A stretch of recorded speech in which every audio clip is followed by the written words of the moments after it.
say what you want about Spy's power level, Duchess Informant is a super fun card.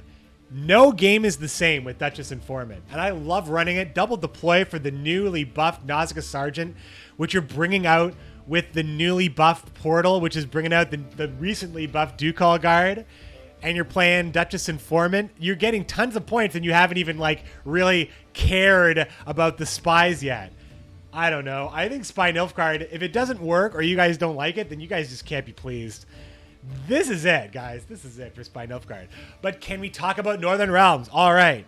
Let's go. Northern Realms. My friends, as the Northern Realms ambassador, I am finally so proud to go through the Northern Realms changes for 3.1. Let's talk about the reworked faction, my friends. We have 5 new keywords: Inspired, Crew, Resupply. Sorry, 3 new keywords and 2 new categories: Siege Engine and Warfare being the new categories. The new keyword for Inspired means that if this unit is boosted, it does something different. Cards like Anna Strenger, Prince Ansays, and Lyrian Lansknecht 4 all currently have this ability, but now more cards are going to have this ability as well. The new keyword, Crew. This means that if this unit is placed in between 2 soldiers, it is now crewed and has a special effect, which means that there are no crew units. All soldiers are automatically crew, which is a very elegant way of adding crew back into the game, which means that they don't have to worry about everything being a crewman or new cards coming into the faction and being crewmen or caring about crews or machines. They just have to worry about adding soldiers. It's really good. I like it. And now you have the keyword Resupply. So Resupply is the Northern Realms' new Intimidate type effect, but it's really unique. In this situation, when you play a Warfare card, any unit that has Resupply triggers a specific effect. So Resupply is not just boost self by 1 like Harmony or Intimidate. We will actually go through each of these unique Resupply cards like the Siege Master we saw yesterday. So that's really cool. And finally, a new category of Warfare cards, and we're going to see a whole new library of cards that are special cards that Northern Realms cares about. This is so good because one of the reasons why Northern Realms felt very slow is because all the coolest shit you wanted to do is attached to a body that was just going to get killed. Now you have more reasons to play these other cards, and my mind's already lit up, and I haven't even read the changes yet. I'm reading this blind. Some of these changes we already know from yesterday's stream. Much like Edirnian Mauler. So we already talked about that yesterday, but Edirnian Mauler is now a 4-power unit at 4 provisions that, on order, damages by 2. And if you just need a refresher, Edirnian Mauler used to be a 7 provision point 4-strength unit that damaged a unit, or a 3-strength unit that damaged a unit by 4, but it only had a reach of 1, so the card was obviously god-awful. So the card's now playable. It's a soldier at 4, and we're going to see it as an option. Also, this now totally differentiates soldiers and knights, which is really cool because we already have cards that care about knights and a lot of cool knights.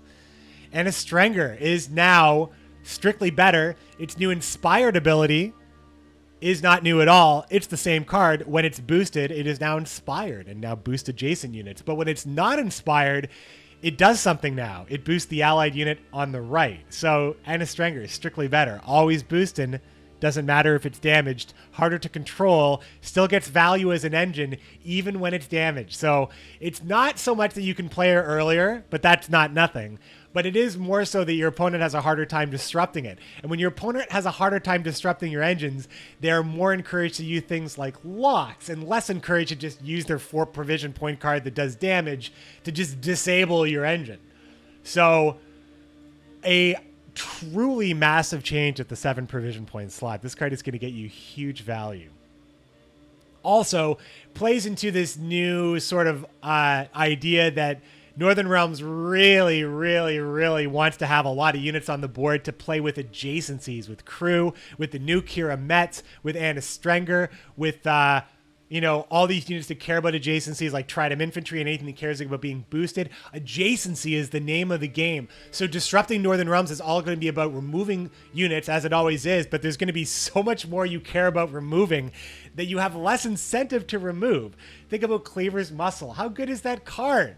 I don't want to remove Cleaver's muscle, and it's a pain in the ass to remove, but my opponent's going to be able to play their volunteers, and they're going to get value from their Mohawk'em Guard, and their Barkley Elves is going to be better. So they can just set up, and I'm just not incentivized to do anything about it.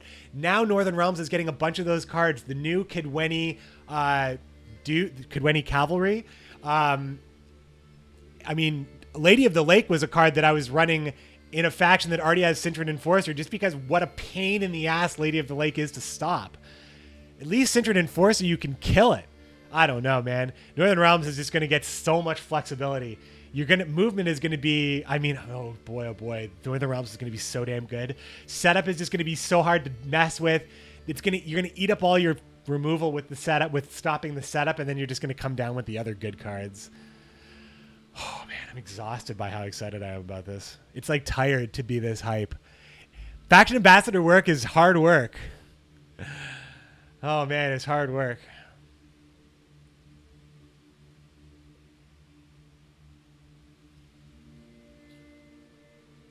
All right, Ballista. A new siege engine. Its power is reduced to 3. Its power is this is the standard ballista, not the reinforced ballista. So its power is reduced to 3. Its provision is reduced to 4, and its ability changed is deploy, damage an enemy unit by 1, order, damage an enemy unit by 2. So this is a cool card.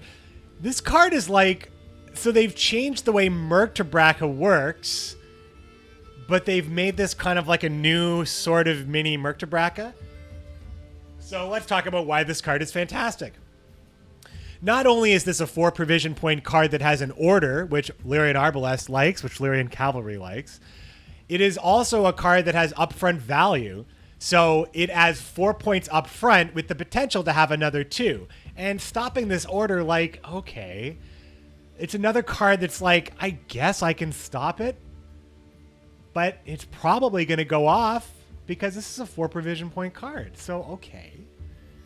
But it's a siege engine. So because your opponent is probably going to be really like meh about removing it, we're going to go through these cards that care about siege engines, cards that care about order.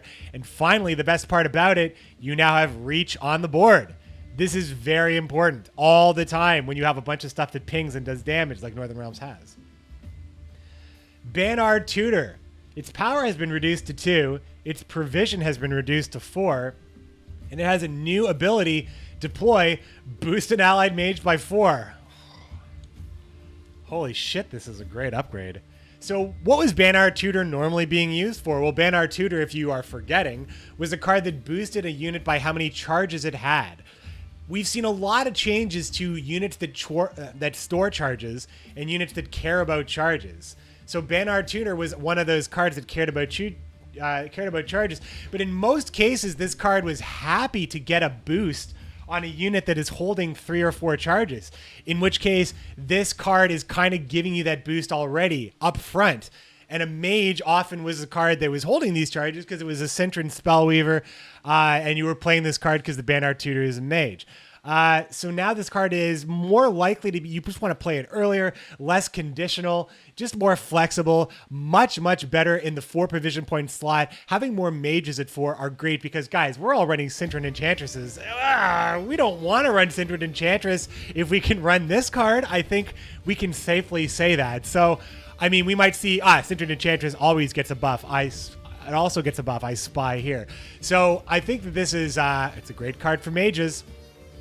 The Battering Ram, this preview was leaked by Jason Slama yesterday. So now Battering Ram is a totally different card, no longer an artifact destruction card. This is a completely weird card. Now it is a siege engine that, on order, when you play it from the ranged row, it moves up to the melee row and then smashes a unit for 3.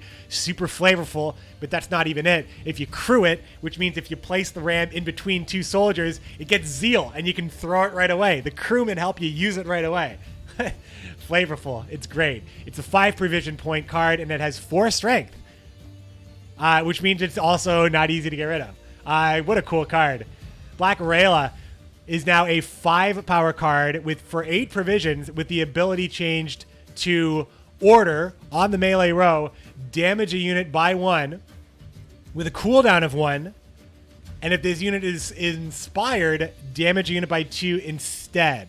So this is Northern Realms Imlerith now. Black Rayla is pretty much like Imlerith, like Sigvald, like like Pavko Gale, sort of, or like Botchling, there's a lot of cards that are like this at 8 provisions. These cards that have ongoing value that you can make better. What is it? Treant Boar is an example of that too. So this card is very much in line with those cards, and Northern Realms, we're about bringing Northern Realms in line. I'm down.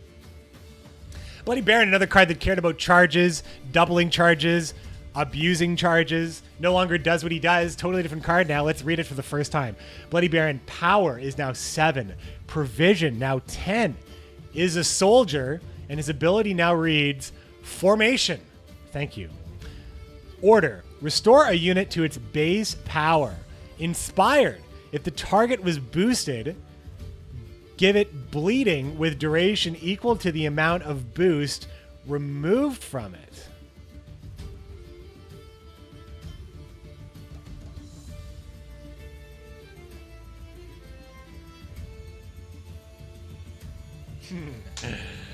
This is a cool card. All right, so there's a lot of... Wow, this is a cool card. Okay, so here's the upfront reasons why I like this new Bloody Baron card is because it is a flexible card.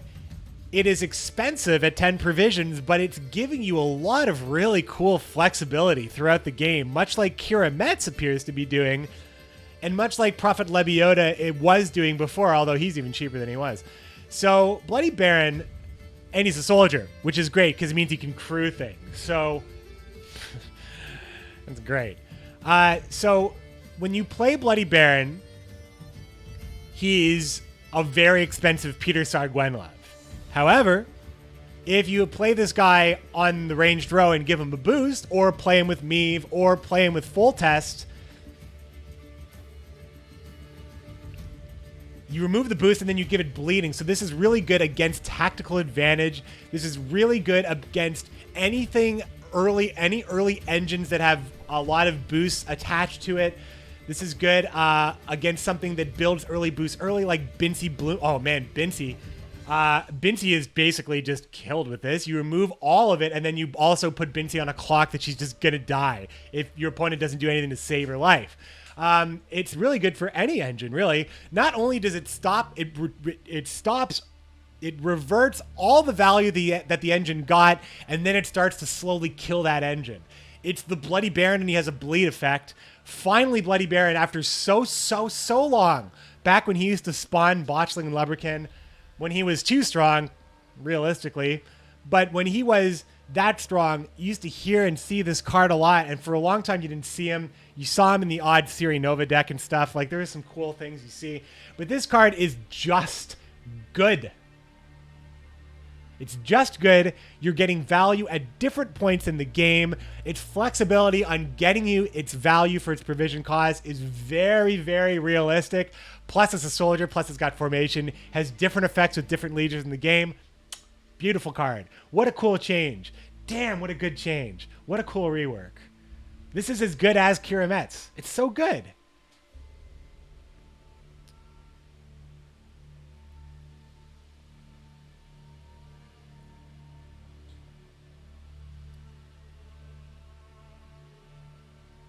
Bloody Fill is a card that was covered yesterday, so it's a brand new card, and if you want to see what I think about it, check my YouTube video from yesterday or earlier in this podcast. Syndron Artificer is now... Whoa! Wow, I can't believe they buffed Syndron Artificer. Holy shit. So you're saying that Shield NR has this new card at 4. This new, the new Kidweni Knight. Sorry, Kidweni Revenant. Sorry, what? Hold on. Kidweni Cavalry. So it has the new Kidweni Cavalry.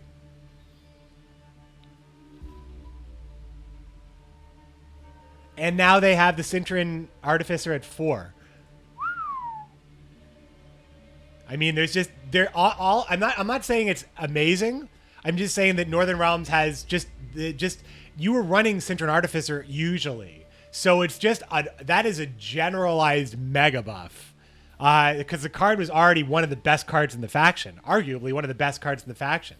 A card that already had formation, a card that already protected engines, and a card that could give a shield on play. This is so good. This makes me wonder why they nerfed Riot Dragoon if you're going to get value like this card. But you love opening a game with a 4 provision point. It feels good to open a game with a 4P card that you know your opponent's just like, all right, that's a card that's going to do something for my opponent. I'm probably not going to be able to deal with it, or I'm going to spend something to deal with it. Foglet is a great example of a card like that at 4 provisions. It feels really good to play Foglet first because you know your next unit is going to get your thinning value. Yeah, baby. Nia rides again. Commandos! Robot Octopus with the 2-month resub. Thanks so much for the resub saying, yeah, baby. NR rides again. Yeah, all right. So, thanks, man. Thanks, Robot Octopus. Good to see you. Thanks for stopping by. It's Ragnar time indeed. Dalthai just glanced at the chat. But this means that the stuff that you were trying, like the stuff that NR was trying to meme with, now actually can get tempo without spending its win condition, right? Like, that's the thing. Like, you're like, all right, we're going to put Lebiota in the deck. We're going to put Lady of the Lake in the deck. We're going to play some Artificers, Wyndham. We're going to play all these shields, Adalia. We're going to spend like half our deck's provision on this half-baked idea where Ragnar might actually be a highlight. And then in round 1, we're only going to get half of those cards. We're going to kind of get our value. We're going to go down a card to win the round. And then we're just going to get blown out in round 3 because we didn't complete our combo. And the rest of our cards were just the good stuff that NR has, which, if you're paying attention, doesn't exist. Now you're playing Shield NR, and you're playing your Mimi cards at decent rate. And you're actually getting tempo for those cards, which means you're probably not spending a card to take a round. That alone is that's what viability sounds like. That is the first verse in the viability song. Damn. I felt like that was really poignant until I got to the end of that sentence. A lot to say about Cintron Artificer. That change blew me away, as you could see. All right, Cintron Enchantress, new standards, better card. I mean, there's that new Banard Tutor is awesome, and the new Cintron Enchantress is awesome, and those might just be really good mages you play if you care about mages. Cintron Royal Guard, bigger boost, Delta. Oh, yes. Now Reaver Hunters are really... I mean, Hensel could already get some crazy endgame turns with Royal Guard, but this is like... Okay, I don't want to use this term incorrectly. This is an exponential increase? Is this... Or it's not a multiplicative increase, and it's not a quadratic increase. Or is it a quadratic increase? It's already a quadratic card. I don't know, dudes. Anyway, it just means that this really is just the opposite of diminishing returns. It's appearing goings aways. Yes, that's what the Cintron Royal Guard is. Appearings, goings aways. Kukudak, wow. Just a new standard of provision cost and effect. Kukudak is now just like how Arnvald feels, right? How Peter Sargwenlev feels. How this new, Vanamar. Like these really, really tight 6 provision point cards that are conditional, but they're like, don't have a lot of risk to putting it in. Like Peter's Sargwenlev, like, there's going to be a boosted or a damaged unit around for you. So Kukudak is really great. I think Purify is going to matter, especially in Northern Realms. So being able to not lose a lot of tempo and also undo a lock that really matters is great. Also, realistic card in a Knights deck. I'm still getting through these changes, but we'll see if there's new Knight stuff too. You would have preferred if they gave Kukudak charges, maybe one for each like soldier he was, or like crew gain charges or something. Yeah, I mean, when you look at, here's the thing though, Northern Realms is going to be eating locks for breakfast, lunch, and dinner, and yeah, you're going to want to have those purifies, but you're also going to want your opponent to spend all their locks, and your opponent's only chance of winning is going to have to be dealing with your crew, dealing with your engines. I think giving Northern Realms too many ways to unlock. I mean, you already have Kira, or do we? Let's get to Kira. Is Kira changed? Yeah. Kira changes. She's not even a lock anymore. So, I mean, we got to get there. I didn't even read it. I just checked for the word lock. Oh, man. This whole faction's completely different now. Damn Sorceress, we saw this card yesterday, but now it's something that removes a shield and then boosts itself. So as long as there's a shield on the board, this is another example of a 7 strength 5p card. So this is like, you know, a conditional 7 strength 5p card. I like that because I think that every faction seems to have them, and this is a cool take on it. Dandelion, harder to remove. Death Mold, harder to remove. Oh, wait, it's a different card. Hold on.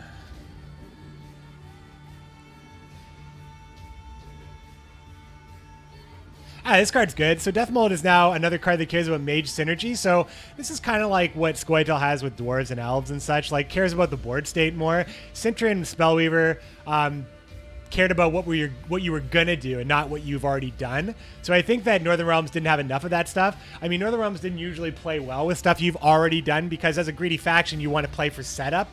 But it's okay to have a card that cares about all this. This is also a greedy card. I mean, it cares about your board setup, but it's still something you want to play a little bit later. It's more expensive, but the tempo is good. It means that you only need 2 mages for yourself to break even if you're going for the 1-for-1 kind of vanilla test that I know a lot of people do.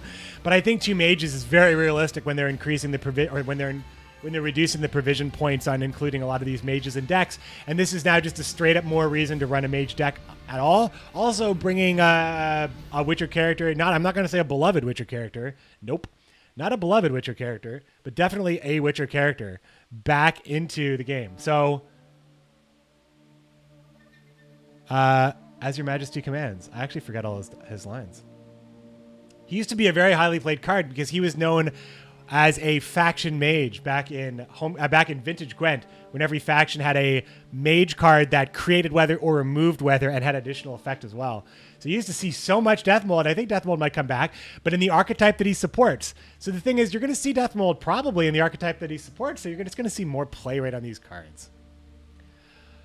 So exhausted from the hype, so exhausted from the hype.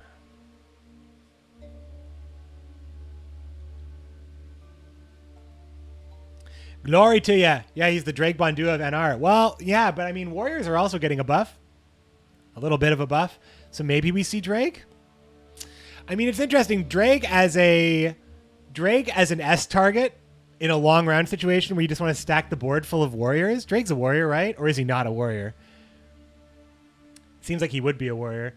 It just seems like, you know, like Est has these options, right? You just need to make more warriors. You just need to make warriors better. Hemdall getting warrior wasn't enough. Est buff wasn't enough. But maybe these 4 provision buffs? He's a bard? He's definitely not a warrior. Well, that sucks. He's definitely not a warrior? Yeah. It would be cool if they just put in his card text so they could keep the lore that for the Drake counts as a warrior. Drake is a... Oh! What a cool idea. I just had a really awesome idea. What if there was like a card that made all units in the graveyard warriors, like all these cards died as heroes? This is so fucking cool. What a cool Est card that would be. Or what a cool like additional ability to Est where it'd be like if a human dies, or if a Skellige faction card dies under your control while X, then the warrior tag is added to it. And then give more stuff that cares about warriors in the graveyard, and then just make like Risen Warrior, whatever. If anybody's listening, I think that's a really cool idea. I just kind of came up with the chat helping me. Some way to make Drake a warrior would give Est a cool new option, I think. I like that idea. Credit me, please. Just say McBeard, you're the best. Make sure that when you make the card that it has my face. Oh no, then a Skellige card would have my face. Oh no. The end. Let's keep moving on with Northern Realms. Holy shit. All right, Dun Banner. Ability change to whenever this unit is boosted, summon it from copies. Copies, plural? I mean, you could still use Blue Stripe Scout with it and boost it again. I wonder if you can proc it twice, though. It's not an Inspire tag. I think I might have to do some science on this. Anyway, we talked about this card yesterday. Falibor is back, and he's different now because that card is kind of like, oh, this card. Falibor is now a 7 strength, 11 provision knight, I believe. His ability is changed to on deploy, damage an enemy by 3, death blow. Repeat the deploy ability and decrease the damage by 1. Okay, I started laughing because halfway through that sentence I thought it said increase. And I realized that it didn't, and how ridiculous it was for me to think that it was increase, even though I thought I was just reading a sentence with my eyes. So this guy's kind of like, he's kind of like old Philippa, isn't he? He feels a little bit like old Philippa. So he goes 3, 2, 1. So he gets 10 points of value with removal attached on condition. I think he's too expensive, but he's a cool card. This is like an example of like a stupidly good arena card, right? But he's probably... It's interesting, Viper, you're saying so damaged by 2. Why doesn't it just say that? Yeah, it's 13 for 11. What am I getting wrong? Oh, 3, 2, 1 is not 10. NA math, everybody? Yes, 3, 2, 1 is 6. So that is much better. Okay, I feel like I need to like just cut that part out because I'm just stupid. So you guys are saying that Falibor's death blow is written strangely. So it's interesting that they chose to write it like this. Instead of just saying damage enemy unit by 3, death blow, damage enemy unit by 2, death blow, damage enemy unit by 1. They didn't write that. They could have chosen to write this for a couple of reasons. One, this card is now has design space in any realistic world where you can change the value of a deploy effect in some way. It also changes cards that care about death blows, cares about cards, and it also changes cards that would care about having too many death blows. It just gets one more. I feel like the wording is probably... It seems like they just wanted to add words, but it's possible that they just wanted to... there's a lot of stuff that people future-proof. A lot of stuff that developers future-proof in games that we can't really see. It honestly could just be weirdly worded. But I think it's probably just the way it is. But, I mean, on paper here, for 11 provisions, Falibor has removal potential and a top end of 13 for 11. And he's a knight if you want to run Vandergrift's Blade and stuff. So, I also think that these knights, any knights, like, this is a high-value card. You're encouraged to play it early for just a ton of points. I don't know. It's expensive, though, right? But it's good. It's just good, I guess. It's hard. I'm not used to looking at NR cards that just look like they're just, like, appropriately costed. Field Medic is a huge buff for Field Medic. Does the same thing, but now a 4 provision point card. So it's a 1 provision. It's a 1 strength card that boosts 2 adjacent units by 2. And again, Northern Realms caring about adjacency means that this card is just probably going to see more play. Not a soldier or a knight, but does care about adjacency. Low base strength, though, so a bad Kira card, where Kira is a card that you play in a deck that cares about adjacency, but that's not here nor there, probably. Full Test Pride changed completely. We talked about it in yesterday's video. We'll keep moving here. Forbidden Magic is not Warfare, apparently, but it's still a special card that Northern Realms has exclusive ability to. It's changed to ability damage an enemy unit by 2, death blow, spawn a Kadweni Revenant, and summon it to a random allied row. Oh, baby, this is a good card. Oh, baby, this is a good card.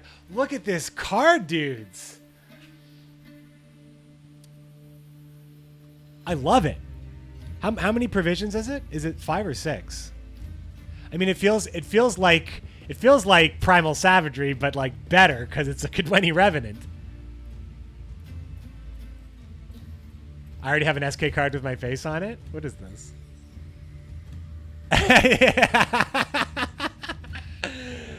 Oh yes! Shout out to the Pabs. Shout out to the Pabs. And shout out to David Rodriguez Jr. for a very nice moment here on video. Unfortunately, I gotta put that shit. If you've never seen that before, that was a great moment for the stream. I forgot about that. There's a lot of Easter eggs in that. There's a lot of Easter eggs in that artwork. It's not just my face is on the card. There's a lot happening in that artwork. Take a look. I'm also wearing a flannel shirt. I'm holding some maple syrup. There's a hockey stick in the. I'm holding a hockey stick. There's maple leaves on the shields of the dudes behind. The bear is wearing a Team Canada hat. It's such a great piece from the Pabs, and I'm honored to have an official Pabs. I'm honored to have an official Pabs. Very few people have been honored. I also have an official Jamoni, by the way.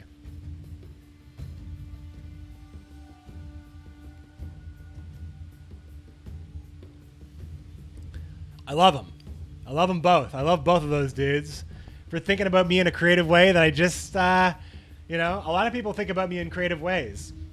A lot of people come at me with awesome emotes like David Rodriguez Jr. A lot of people come at me with awesome graphics like Gabor. And a lot of people come at me with awesome content that's just like my stuff. Wes Sisa, also shout out to Wes Sisa. I just want to say, I'm not going to take credit for this because I feel like a lot of people could come to a logical conclusion about this card. Also, I don't want to suggest that Life Coach ever listened to my content and copied me. But I want to say that I was the first, chronologically, to ever call Sigismund Dijkstra DJ Dijkstra. And I said it on my podcast, and Wes Sisa heard that podcast and photoshopped a DJ Dijkstra on the DJ because I said, wouldn't it be great if we had a fake card with DJ? Because it already looks like he's playing with chess, so it looks like he's already turning a knob on his like DJ equipment. And Wes made that Photoshop. And much, much, much later was DJ Dijkstra colloquially referred to as DJ Dijkstra. Me being the caster for Gwent didn't hurt because I never missed an opportunity to say DJ Dijkstra spin me a tune. But I'm just saying that even though I didn't popularize it, I own it. In my heart, it is mine. DJ Extra was 100% Life Coach. DJ Extra was 100% Life Coach. That's why I feel like it's kind of a joke in public domain, sort of, because it's just like I clearly wasn't the only person that came up with like that. But it worked, right? Because his art is just so perfect for a DJ. It's just so perfect, right? It just works. Anyway, Forbidden Magic's a sweet card.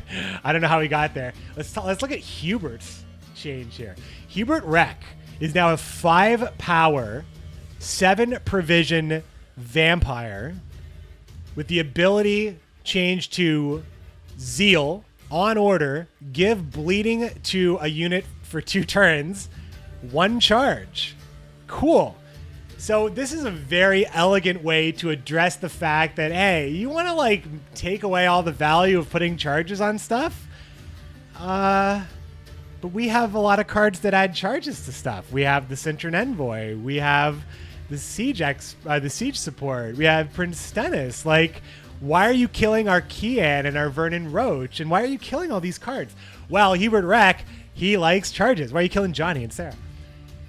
Hubert Rek has charges, but his charges have a limitation to them. It's a great ability. It's a great ability. For a single charge, you get 2 bleeds. Bleeding for 2 is great. On a pass, your opponent has to react to both of those ticks. It's so good.